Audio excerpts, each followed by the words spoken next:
అయోధ్యలో రామమందిర శంకుస్థాపన నిర్మాణంపై ముస్లింల నుంచి ఎలాంటి వ్యతిరేకత లేదని భాజపా నేత కేంద్ర మాజీ మంత్రి షానవాజ్ హుస్సేన్ పేర్కొన్నారు.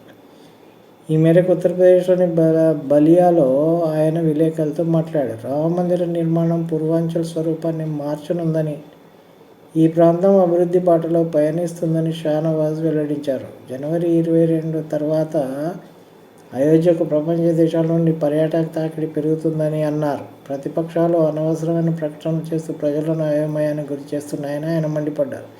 ఆర్ఎస్ఎస్, భాజపాలపై విమర్శలు చేయడం ద్వారా రామునికి కూడా వ్యతిరేకంగా మారాయంటూ ప్రతిపక్షాలపై ఆయన ధ్వజమెత్తారు.